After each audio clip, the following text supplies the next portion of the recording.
Hey Internet, how you guys doing? This is Kristen Perry from ArenaNet. I am a character artist. I do anything from concept art to building the model, texturing it, getting in game, and trying to take care of some of those bug fixes. So I'm here to talk about the art stream, and we're going to go over how to create some of the sylvari hair. Got a little surprise for you because it's one that's not out yet. I'm not getting into how or why. But and this is something that's ancient, so I want to show you this. I drew a bunch of stuff like this about a few months before ship, so this is over a year old. And this is how I at least start approaching the concepts for sylvari. You can see it's not as pretty as what the concept team does. I just basically take any kind of scrap paper I can, including Post-it notes, and just hand scratch something down, absolutely. And but this is where I can get a lot of my thought process in, and quickly be able to iterate, you know, what I feel like. I have been reading your posts in the forum. I am listening. I do respond occasionally. So as you can see, yeah, there's a lot of stuff going on, but we're going to focus on this one in particular right here.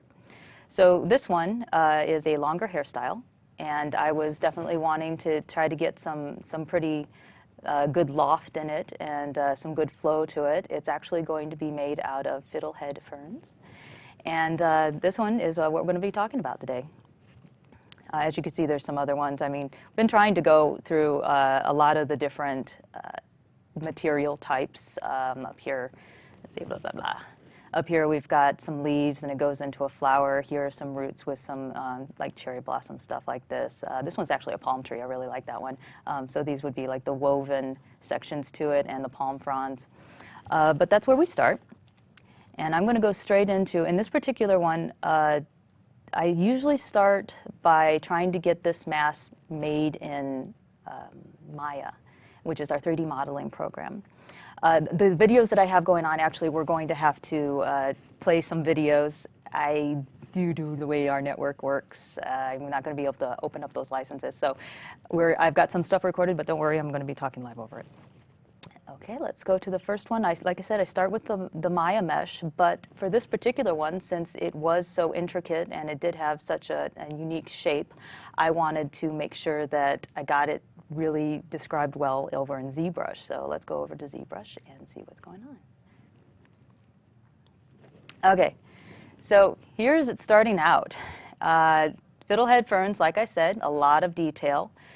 Trying to get the feeling that this has some bounce, this has the gravity that exists in nature, and all of these little leaves were hand painted. And I'll show you exactly how we're doing that. We'll just mush this out and get rid of it, and I'll paint it over real quickly to see how this can get moving. It's not really difficult per se, it's just kind of time consuming and you have to figure out what your process is. Here I am just taking a regular clay brush and I start bringing in some of the leaf shapes themselves just to kind of rough it in. I want to make sure that some overlap others and that they're just sitting all nice and pretty. So it does have a natural flow to it and it doesn't look like it's machined or stamped. So yes, this entire hair was hand painted. Then I take a Fall Off Sharp. That doesn't actually ship standard with ZBrush, I think. You might be able to find it on the internet. It's my favorite. I like it better than Damien Standard. And doing some outlines for it. It has a nicer fall off. Damien Standard is more of like a gouge outline brush for me, which I do tend to use, but this one does a nice almost corner effect to it. So it has like an edge instead of a point. And I like doing that. Go back to clay brush and start bringing in a little bit of an indication of the stem on this huge hair. And I was really going for, I don't know, it's a combination between like a dreadlocks Rasta kind of feel to it. I really wanted the mass for it. Yes, male and female. I'm trying to be very, very sensitive to that because everybody needs to be badass, right? Or pretty. Guys can be pretty. And so, yeah, we're getting the little details in here. I think I just switched to the Damien Standard. Oh, we got a question. This is ZBrush, And this is one of our standard programs that we use, although different artists have different workflows. And so this, my lead works in Mudbox, and but I prefer ZBrush.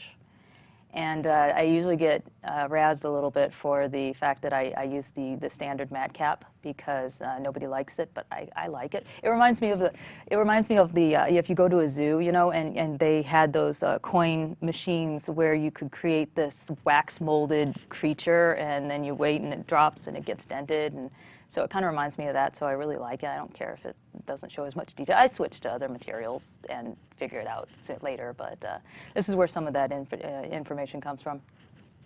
And as you can see, yeah, it doesn't take that much to bring out the leaves. It does take a little bit of fussing to make it feel natural and to make it feel like it is carefree and sitting there rather than like a stamp or anything that's been cloned. Sometimes the mesh likes it, sometimes the mesh doesn't. Right here, there's a leaf that's kind of fighting me. Partially because I ruined some of the mesh underneath of it to bring it out. But I just say, you know what, screw it. If you don't work with the fabric doesn't work with you, just get rid of it. Yeah, so I just blurred it all out, started building it back up again, and you make it work. And that's where all the little details come from.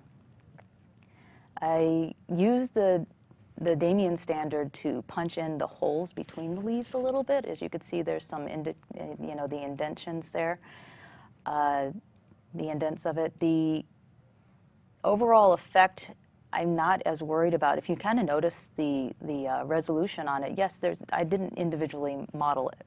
I painted every single leaf, but they're not free floating or laying on top of each other. And that's okay, because you'll see why later when I have the amount of texture resolution that I have to deal with. It's not going to render. And so I want to make sure that, oh my gosh, you guys, that's a lot of chat. Cool. For this one, like I said, okay, so the question was, do I start with a blank hair shape already but not defined, or do I just start with the head? For this one, like I said, sometimes, depending on the complexity of the shape or what the shape is requiring out of me, I will start a medium res mesh in Maya. It's not going to be high res. It's going to be a better deformed version of what would be the low res that we would ship in the game. And so a better deformed version, meaning so that ZBrush pays attention to it better. It renders out well. This particular case, I did just have a head form, and I started with a blob of a circle, and I enlarged it, and then I molded it to where I needed to try to get the knot work that is around the side of it, and that knot in the back was more difficult to model than I cared for, and so that's why I just molded it in ZBrush and started out. So it really depends what the mesh uses.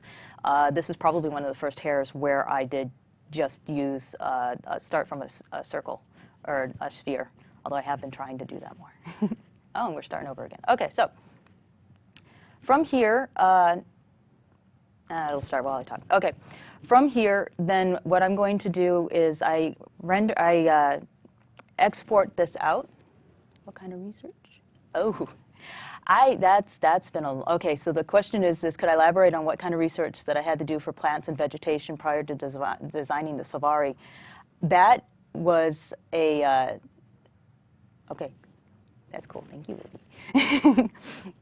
That was a long amount of sort of thinking and back, putting it on the back burner in my head and kind of mulling it over and letting it percolate, as I like to say, that I wanted to really make it feel natural, but there's a fine line between making it feel natural and also fashionable.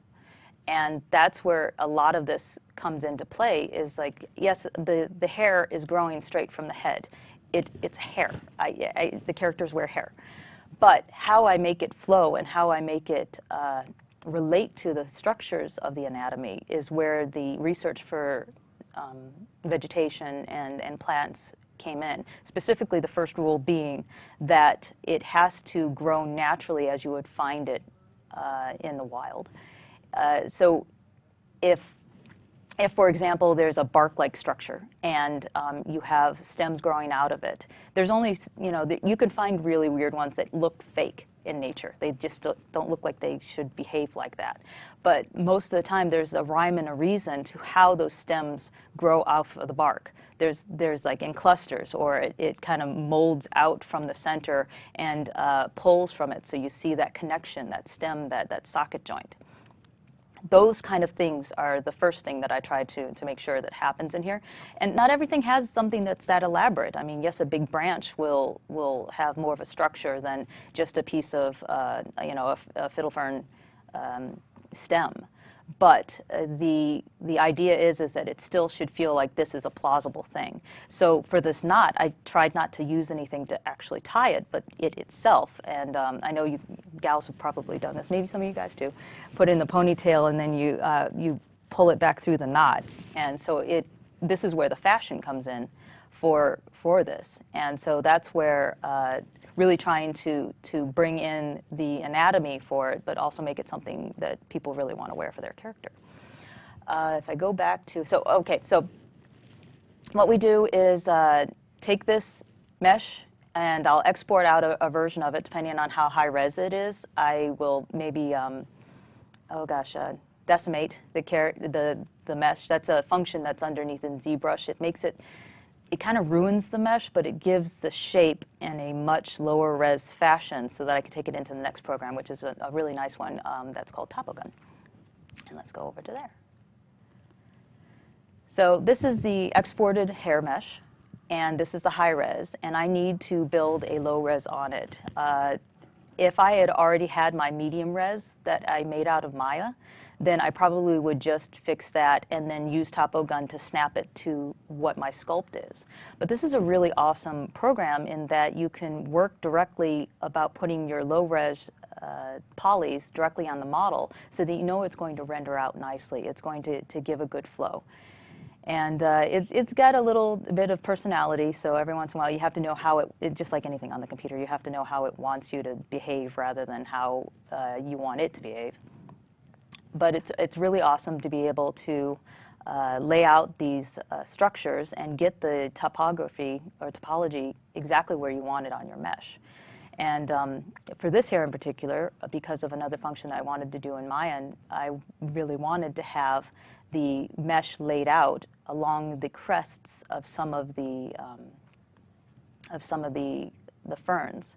So if you see, let's see, I'm getting that together. Oh yeah, and you'll be able to tell if these things are cutting into it. So like I'm turning the mesh around right now and trying to get these on the crests of a lot of things, but you can see on the top that there's a little bit of protrusion, and that's going to cause a hole when I render.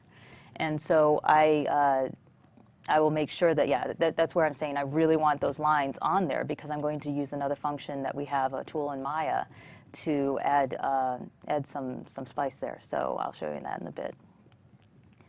But I really like this program. It's clean, it's simple, it runs on a brick, and it's really awesome to be able to get a lot of this detail in exactly where you want it.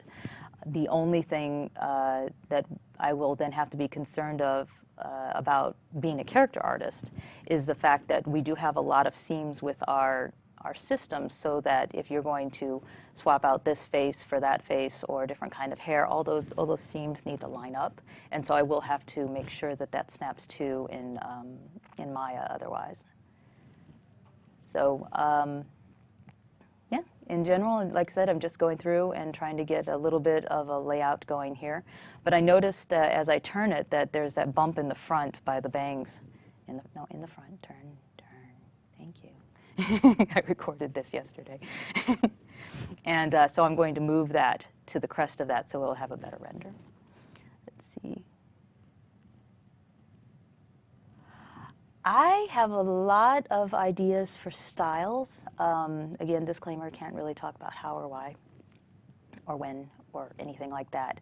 But as you saw from the original page of the hen scratching that I've had, there's a lot going up in here, and it's just a matter of what is feasible and what is going to still allow me to have sleep at night. So that's Topogun. let's go back, let's see, from here, then I will take it into Maya and UV the layout, and then I will take it into Photoshop. So let's go into Photoshop here. I've got somewhere. This is what the texture looks like. And so a lot's going on here. And if you'll take a look, this is originally made at like a 2048, and so we always try to make it a larger size than we put in the game because details look better when they're shrunk down than at painted. So, and it's always good to try to get as much resolution out as possible. The reason why it's red is I don't like red. I don't think in red. I think in green. I think in brown. And so this is how the sylvari were actually made for their body and for the anatomy and everything like that. But because logically how the system went together, I made the decision to try to put this on the same dye system as the armor for a lot of the things. Because think of this, I mean, especially with some of the cultural armors, they blend into the skin. That's one of their traits, is that the anatomy is going to feel like they grow this armor. If that's the case, that's an armor. It has to be on the dye system for regular armor. Well, if you can color the armor that's on your skin, then why can't you color the same that's on your hair? You grew the same thing. So then the hair has to be on the dye system. And then if that's the case, then the hair's on the dye system, but I still need to blend to the skin, so that means the skin needs to start from the dye system too. And everything starts from red. If any of you longtime viewers back there have read some of my older articles when the blog was up, there was one on the dye system and like the NPC's design and such like that. So everything starts from a base red because that's the easiest color in the visible spectrum to shift from light to dark and still have the resolution to hit yellow. And yellow is very difficult because it's like this big in the spectrum. And so is cyan, but we don't care as much because cyan plays well with others. So past that, it's very easy to shift that yellow to orange or to green. And it actually produces one of the favorite lines of the colors for the dye system in the game for me. I call it the magic row, and I'll show you how that dye is a little bit different because the spectrum usually is narrower than what some of the variants that we do on the texture, in which case it does shift over for like highlights and shadows into the other colors. And when that happens, then you get this really interesting play of a multiple amount of texture, coloration in it. But anyway, so if we look at the whole thing, that didn't work as well as I liked. Yay! Okay. Just actual screen. That's okay. Whatever. Being on other people's computers, it never works out the same as. Wow. I disabled that on mine. Okay. Anyway, sorry. Yeah, I talk to my computer. I talk to all of the things that are very spiteful and how I work it. This is going to ship as a 1024, in which case the entire hair structure lives here. That's an ear. Okay, that right there. That's an ear. So this is the hair, and that works out to what, 256 by 380 something, and so that's the resolution that that we have to work with. Good golly, the zoom. This is why I disabled it. Sure, whatever. That to work with. So taking the extra time in a production standpoint for an MMO to be able to render every single one of these individual leaves like you would do for a cinematic or a movie, it's just not going to give you that resolution. It won't render out. You're not going to see it. So it's about trying to make the best product and the best visual result that you have for any of this. In which case, yeah. So if we look a little closer here. I believe this is the top right there. That's the top of the head with the stems going into it. This is some of the alpha channel to be able to get the feel that on the lower res there's more layers to it than there actually are. So when you turn it, you still see a really good silhouette. I think this is the knot, and then this is the back area, and then these are some of the branches and the leaves on the branches for the fiddlehead ferns. And so in setting this up, I think in green, so I paint in green and I blend in green. And then we set it up to dye. And we have the different hair masks that we could put together. This is the mask that would show blending to the skin. So when it comes into the forehead and everything like that, to be able to get all kinds of stuff like that. And then the normal mask, as you can see, I mean, I've still got pretty crisp leaves here. And yeah, some of them, you know, a little blurrier, but like I said, it's a matter of what the final product is. God, this is why I disabled that. Good golly. Photoshop, be nice. Anyway, sorry guys, I apologize about that. So, as you can see, we've got a little bit of everything here. My layers, I've got, you know, I start basically from hand painting stuff to also incorporating some of the texture and everything that you would get from grit, from photo material. Then also making sure that it dyes well by bringing in some of the edge work. And if you notice here, that's it, I'm not using that mouse anymore. If you notice here, some of the edges of the tips of the leaves go to a purple, and I'm intentionally doing that so it does have this range. Some of them also go more in towards the oranges and the yellows. And that will really get it this sort of cool and warm variety that shows off the dyes when you start shifting into the hue shift and the different choices that you have in the dye system. And so this does make it feel a lot more rich, and so that's cool. The comment is, for such small resolution, that was very detailed. Love the shaders on the leaves. Thank you. I love the details, trying to pull this off with the resources and the restrictions of what the system needs is actually kind of like part of the fun challenge for me.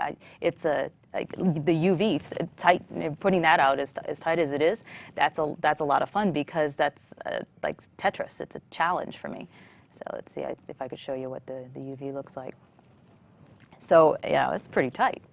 I'm pretty proud of that. But that's part of the fun. Some artists find this, you know, mind-boggling. They'd rather go to the dentist than lay out a UV. But then a lot of us here, I mean, they really go after trying to make sure that the allocation of resolution that we use is as much as, you know, as efficient as possible. So we're trying to pull out as much as we can for all of this. So then, like I said, this is what that looks like. Oh, that's why that didn't work. That was not the control key. This is a weird keyboard. Okay, so let's go back, and I'll show you we're bringing this in after I've textured it. From having laid it out in Maya, then I will go into Maya, and we'll take a look at what's going on here. So this is when we have the shader together. It's got the alpha channel on it. You could see that the silhouette of these extra leaves as you turn the form really does make it feel like there's a lot of these layers onto it. And just trying to get it to work well with the system. Oh, so here's why that we needed the topology right on there, because if you notice, this is our ability to add cloth so it has movement when they run or when they move.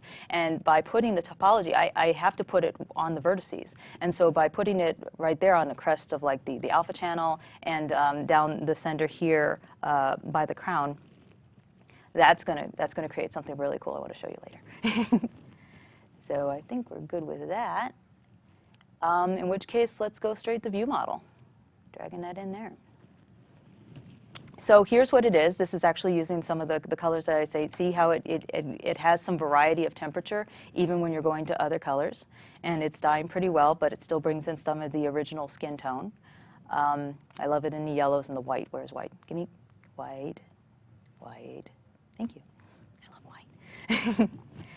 And then I also dyed it, you know, in Abyss to make sure that you have the range for whatever you want to do with it. Flatten the mesh. What do I use to flatten the mesh? Could you elaborate on that? In which case I'll come back to it, whoever asked that question. This, however, also shows that when we go to, oh yeah, so I slowed it down here, cue the Chariots of Fire music. And so here's all that cloth that I painted in to try to get multiple layers of movement. The more white that it was in some areas, is it going to be the more movement that this has the ability to. So a lot of the fronds, I tried to bring that in. But see, I'm pointing to those areas where that cresting is right now. And that's a flat mesh area. That doesn't show up. That's not like a separate thing that's layering on top of it. But if you paint in the cloth just right, then it feels like it's moving too. So yeah, yay. with details. Ooh. Yeah, I'm glad, guys. I'm glad you like this. So, oh, and that's how it glows. Yeah. I like glowy. Glowy bits are great.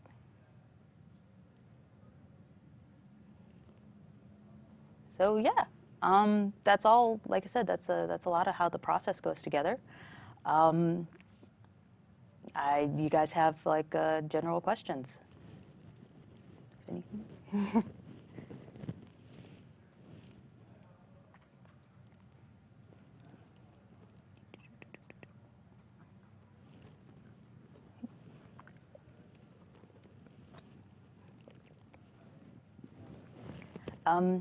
Okay, well, I can talk while they're combined. Oh,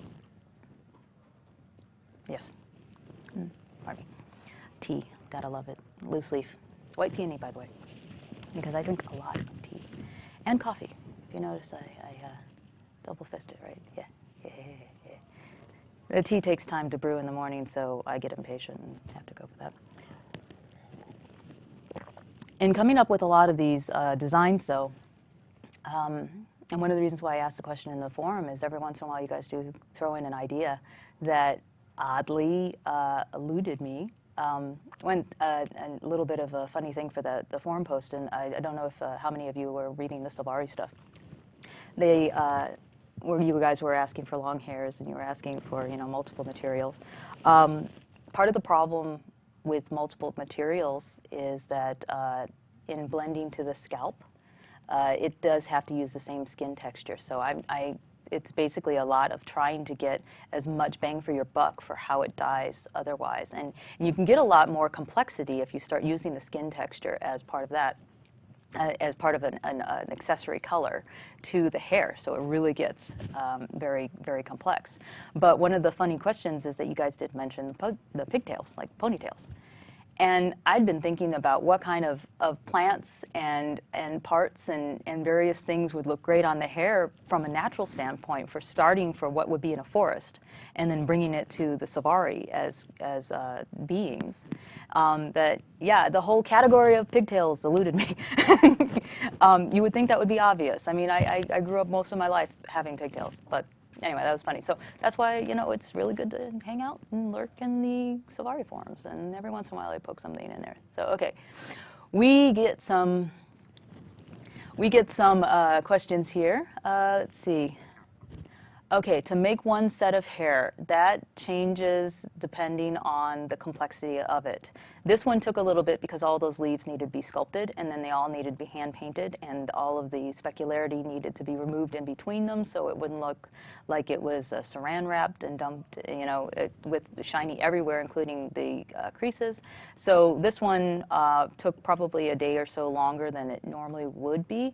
In a straight, normal hair, I don't know, maybe about 3 days. But that's because the sylvari also are a little bit more, fussy when it comes for all the materials and really trying to make it feel like that different plant part and then making it blend. And so those layers kind of take a little bit. Let's see. Do the physics ever give me the trouble with hair? I think you mean the cloth physics. Yes. There's certain things that we're not, it's going to be more obvious that it will break. Like if you noticed on the crest of those alpha channeled hair pieces on the top of his head, I had painted the cloth on the edges of it, but not on the base where the seam is. So that is one of the reasons why, because if I did that, it would start crashing through the head. And so it's really a good balance of knowing your tools and knowing what reads the best, and then knowing where it's going to be a distraction too. Because if I had it like floppy, floppy, floppy, floppy, floppy all over his head, you have to stare at that while you're playing your character. So I don't want to have that everywhere. I want to have it so that it's not a distraction, but it's still very enriching to the character. Let's see. Do you make the individual leaves on the branches? It looked like a solid piece in ZBrush. No, I didn't. It was a solid piece because, like I said, I didn't really have the extra time to individually map all of this. And there's really not as much of a need other than the separate alpha channel pieces to be a separate subtool. Because like I said, it only has like a 256, a little over a 256 square, so the resolution in there isn't really going to read, and it would be usefulest for me to spend the extra time to put on those subtools. And so, but that changes. I mean, there are other hairs that I have, 30 subtools for, but that's because it needs if they're all together, and I need to render them out so that they don't have holes from the overlap, then that's going to also affect how I build it and why I built it the way I was going to do. But I knew this was going to be a tightly dense knot, and so I just did it one piece and started from a Z-sphere.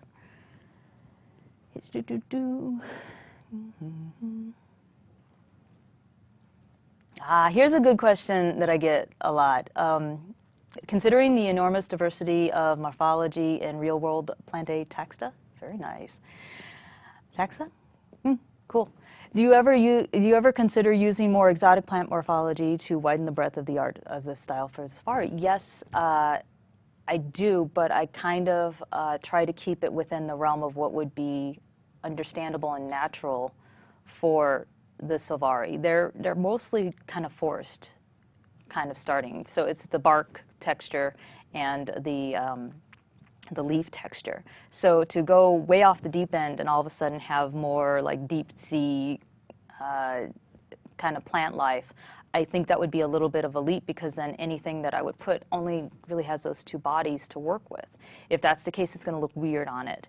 So for that, I would feel more comfortable than by bringing in it. Let's okay, so say, well, for streams or brooks or any kind of wetlands that would be more associated with forests, then that would be some of the water plants that would be able to bring in. And then the outline is like, yeah, I do have a couple of cactus in there, but every once in a while cactus overlap with forest, sort of. Let's go with that.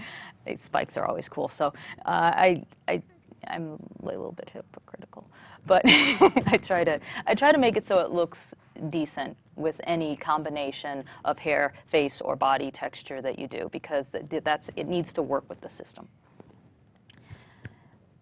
Deciding on glow regions. That's a good question. How do I decide on glow regions? For the sylvari, see, that's what the glow map looks like.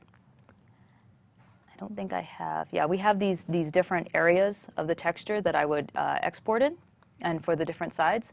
The body and the head and everything like that, they use their own glow, which is why you can choose what that glow color is, which is something that a lot of us really fought for, because it's really cool. And I tried to get the glow working like that, and then this is the mask that we would produce to kind of paint it with the, if we want some fade out, then it's not as white. Where we want it the most intense glow, that would be coming in there. I tried to make it so that it's sort of a combination of trying to look natural, like there's a lot of phosphorescent mushrooms out there and other kinds of plant life that will have very, details of this. If I made just stripes everywhere, those would be cool, and I did ponder it. It really wouldn't work with the more natural anatomy, and so there's a line between, at least especially with what we shipped, trying to make sure that what we have on those two body types, the leaf body type and the bark body type, does feel natural and it works with the anatomy and it seems feasible, and that's just how it would evolve. Once we get to that, then it's what goes best with. I don't have the file to show what the body looks like, but a lot of nooks and crannies read really well, especially with the bark body type in between the branches and underneath the layers of what you would have for the bark is a warm, kind of inviting glow. On the leaves themselves, kind of like the nubbins and the nooks of how these things overlap. And I really like the juxtaposition of having stuff glow from behind other things. So once you start bringing in a lot of these more important focal points, then the rest of it is just a matter of balance between getting too busy and they glow all the time. We do have the ability to turn down the intensity of the glow. That wasn't always the case. That was something that we added in for ship. But before that, if you couldn't, I didn't want to have an entire glow mask that was so intense that nobody would want to play it if they didn't like, feel like they were going to a rave all the time. So I had to kind of balance being cool, but not being too much. And so that's where a lot of that glow comes in. Blah, blah, blah. And, oh, there was a question earlier, too, for aspiring artists that that's a big question. And I know everybody always has this answer, like study everything, research everything, draw. And that's all true. But a few things that I really would suggest is that understanding the psychology of art is very important for aspiring artists. That if you want to make something cool, don't do it because you think it needs lines or racing stripes or spikes, even though spikes are cool. Do it because you know that shape is going to be an eye-catching, marketable shape. That it will, think of it as in terms of advertising and marketing. That anything that you design for your character has to be cool enough that when they're running by at like 2 inches high on your screen and you go, whoa, what is that? I want to check that out. That's the visual feel you have to be able to obtain for anything that you do. And taking any kind of psychology of design is really going to help you to understand why art is cool or what makes it marketable. Another thing that I would suggest is really pay attention to how things work. I was very fortunate enough to have a grandmother that loved everything, and she had so many hobbies. She cooked, she sewed, she crocheted, she played the piano, she anything under it, baked. But her sewing, when I was 8, 10, something like that, she showed me how to read paper patterns and how to put together clothing. Okay, I'm 8 years old. It's not like I'm a master tailor. I don't know how to, I never went to finishing school. But because of that, I know how clothing goes together. I know how to read how clothing goes together. I know why the forms work the way they did. That's why when we came out with the Char plushie, I was spearheading the mesh on, or the form on that, because I knew how you could get the shape to work and how it would really read in 3D. And it's the same thing with anything with characters as well. So something that I learned with my grandmother when I was 8 years old, I use every day. I mean, the cosplayers hate me because the stuff can actually be physically put together, but probably it's really detailed and elaborate and more work than they want. So it's a working relationship with that. And then yes, just learning about just drawing and color theory, and just try not to get too hung up about a technique that you don't try more things. Because just one way of answering a problem is not going to always work. And so being flexible and being able to teach yourself other things is a really valuable tool when you're getting into this industry, any art industry, any industry, period, actually. Just be flexible. The world moves really fast. And so, yeah. I can't talk about when or why or how. No, I can't. But you guys were good, and I know that some of you noticed that the face that was on the model wasn't a face that's out there, so I do have the model for you, and I'll show it to you, because you guys have been good. So here's the face that goes with that.